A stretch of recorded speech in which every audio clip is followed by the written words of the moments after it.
Donc maintenant autour de la table, nous allons accueillir Théâtrale Anne, Théâtre Passion et Mardi Théâtre. Donc pour les inséparables au Théâtre Hébertot jusqu'au 20 mai. Donc déjà, bienvenue à Anne, Théâtre Passion, encore une nouvelle chroniqueuse que nous avons ce soir. Donc Merci. Les inséparables, excuse-moi de t'avoir coupé, de Stéphane Achinard et François Prévost, adaptation de mise en scène de Ladislas Chola, avec Didier Bourdon, Valérie Carcenti, Thierry Frémont, Pierre-Yves Bon et Élise Diamant. Le résumé Paris entre Montparnasse et Saint-Germain-des-Prés, en passant la porte d'un atelier d'artiste qu'une mystérieuse inconnue vient de léguer à Gabriel Orsini, un peintre renommé en pleine crise existentielle, interprété donc par Didier Bourdon. Vous êtes loin d'imaginer ce que s'apprête à remonter le temps. Donc Guillaume apporte encore une très belle soirée au théâtre avec les inséparables au théâtre Hébertot, le passé et le présent d'une même famille qui se répondent en miroir. Didier Bourdon, excellent en peintre en pleine crise existentielle, aujourd'hui mécène et grand-père en 57, des longs applaudissements. Qu'est-ce que tu en as pensé, Anne? Moi j'ai beaucoup aimé. Déjà j'avais un coup de cœur pour Didier Bourdon et Valérie Carcenti. Et aussi Thierry Frémont qu'on voit moins souvent, qui donne un rôle assez touchant du meilleur ami qui se fait naturellement toujours tacler par Didier Bourdon. J'ai aimé cette pièce parce elle est romantique aussi, il faut dire les choses. Les inséparables, ce sont des petits oiseaux.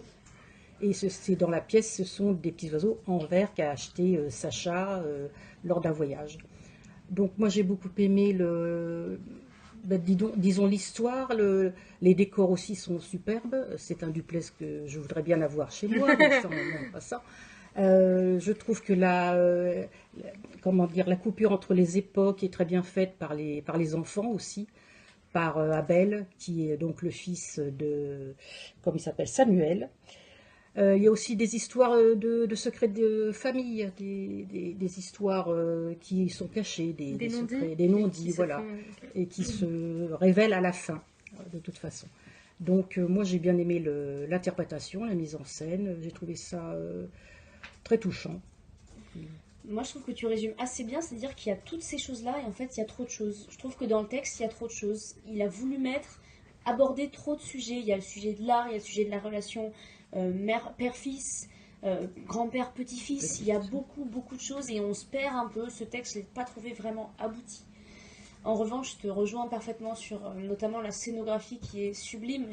Finalement, j'ai pas énormément de souvenirs sur ce texte-là, mais j'ai un souvenir visuel qui me restera, je pense. C'est très bien fait. Parce que ce que fait Ladislas Chola, c'est absolument merveilleux. Il a aussi ses intermèdes entre les scènes, ses intermèdes musicaux qui sont un peu sa signature. On les retrouve très souvent dans ses mises en scène qui marchent très bien. Et puis oui, ce duplex, il est splendide. Cette vue sur Paris, elle est superbe. La vue, et puis la vue et les projections vidéo pour marquer les époques, les jeux de lumière.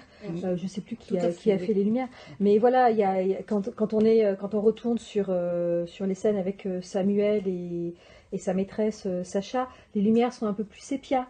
Quand on revient sur Gabriel, qui est le père d'Abel, pas Samuel, oui. Les lumières sont un peu plus vives, un peu plus franches. On a la tour Montparnasse qui apparaît et qui disparaît selon les époques.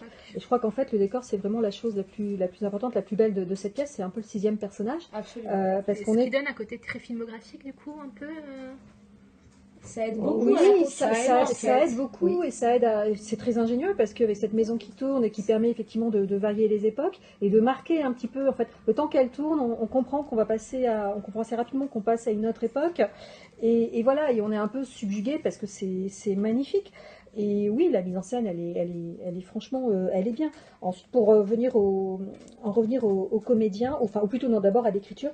Moi, j'ai trouvé que l'écriture, parfois, elle était un peu trop appliquée, qu'il y avait parfois un peu trop d'effets de style, tiens, je mets une petite punchline, tiens, je mets une petite phrase. C'était parfois un peu superflu. On les sent venir. On les sent venir et j'aime pas trop quand un auteur ou l'adaptation? Ah bah c'est l'auteur. C'est l'auteur de toute façon. C'est l'auteur, c'est les auteurs. C'est les auteurs, voilà. Puis c'est une pièce française, donc il n'y a pas de traduction ni d'adaptation. Voilà, il y a ces petits effets parfois, je trouve qu'ils sont superflus. On n'a pas besoin de sous-entendre. Oh, tiens, j'ai des belles répliques et j'ai bien écrit. Non, normalement, si l'histoire on peut se laisser porter par l'histoire sans ces petits effets qui, à mon avis, ne servent pas à grand chose. Ensuite, pour en venir aux comédiens, moi j'ai trouvé qu'ils étaient tous bons. Je pense que je vais être la seule à avoir une petite réserve sur Didier Bourdon. Je trouve que dans le rôle de Samuel, il était très bien. En revanche, dans le rôle de Gabriel, dans le rôle de ce peintre en pleine crise. Je trouvais parfois qu'il faisait trop de grimaces pour souligner ses émotions ou ce que Gabriel ressent.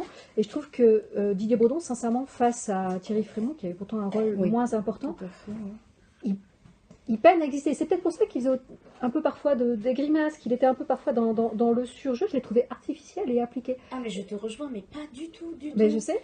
Au contraire, Thierry Frémont, on sent qu'il ne sait plus quoi faire avec ce personnage qui est un peu caricatural, le bon ami, un peu gay, tout ça, ok, très bien. Et alors, ensuite, Thierry Frémont, on sait qu'il a une palette beaucoup plus importante. Il est un peu c'est le texte qui veut ça. Oui, c'est son rôle, mais Thierry Frémont, il existe tout seul. Ah, mais moi, je trouve pas. Moi, je trouve qu'il aurait pu donner encore peut-être plus. Ce rôle, il est trop caricatural, il n'a pas assez de place pour lui. Mais ça, c'est du rôle. C'est du rôle, mais du coup, il est cantonné à ça. Alors que Didier Bourdon, il l'illumine, quoi. Il est merveilleux dans les deux rôles, il arrive à se transformer, il est sublime. T'as trouvé qu'il faisait des grimaces parfois? Non, les Bourdon, il est touchant dans le rôle de Samuel. Gabriel, on a envie de lui flanquer des baffes, mais bon, je veux dire, oui, il est gentil, il est touchant. Moi, j'ai trouvé qu'il n'y avait pas de nuance du tout dans ces deux personnages. Enfin, pas assez de nuance, pardon. Bah oui. Puis alors, mesdames, les robes de ces dames sont très belles, parce que s'il y a on passe des années 50 les costumes, pardon, sont très beaux. Voilà. Mais voilà, au final, ça laisse pas vraiment de traces. Je l'ai vu il y a 3 semaines, je crois, je sais plus. À la fin, voilà, je me souviens de la scénographie, de cette maison qui tourne, c'est très beau. Je me souviens de l'histoire que j'ai trouvée, touchante. Voilà, cette histoire entre 2 générations. J'ai bien aimé, d'ailleurs, j'ai acheté le texte. Mais chacun son truc. Mais Bourdon, t'as pas aimé, alors t'as moins aimé. J'ai moins aimé, il m'a moins convaincue et je suis restée sur ma faim. Et Carcenti, excuse-moi. Elle est bien. Non, elle est très bien. Elle fait un très très beau duo avec lui. En plus avec l'accent russe. Oui, elle a une très belle composition, c'est un plaisir de la revoir sur scène. Et puis on a quand même. T'as pas regardé ces images des deux un peu qui se baladent dans l'appartement? Moi je garde des images, tu vois, pas quand ils parlent, mais le couple, je sais pas, il y a quelque chose de très naturel. Oui, c'est joli, mais il y a le théâtre qui a dû parler aussi. Donc, oui, ça, moi je t'ai dit, le texte. Non, ça m'a pas. Je l'ai trouvé pas naturel. Dans certains moments, il était appliqué et ça. Je trouve qu'il y aurait un autre comédien ou lui, différemment, aurait pu donner beaucoup plus de profondeur, surtout dans le personnage de Gabriel. Merci. Surtout dans le personnage du peintre torturé. Là, il n'était pas torturé. Merci Théâtrel. Je vais laisser le mot de la fin à notre nouvelle chroniqueuse, Anne, donc pour résumer un petit peu. Tu recommandes la pièce? Oui, je la recommande bien sûr pour tous les amoureux et pour même les divorcés, les mariés, tout le monde. Enfin bon, non. Ceux qui ont des problèmes de parents, de grands-pères, oui. Moi, je le recommande vivement. C'est un très beau spectacle. Théâtrel, une pièce à conseiller? C'est pas une pièce, c'est un petit concert qui passe en ce moment tous les lundis ou un lundi sur 2 au Kibélé, qui est un petit restaurant-bar. Alors on sort un petit peu du théâtre.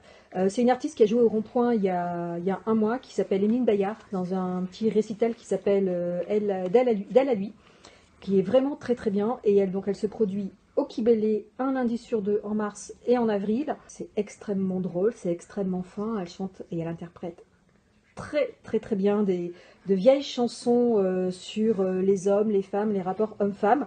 Donc voilà, c'est au Kibélé, je crois que c'est dans le 10e, si ma mémoire est bonne. Et la recette se fait au chapeau. Et un conseil, allez-y. Donc merci autour de la table. Donc Mordu Théâtre, Théâtrel et Anne Théâtre Passion pour nous avoir parlé des Inséparables.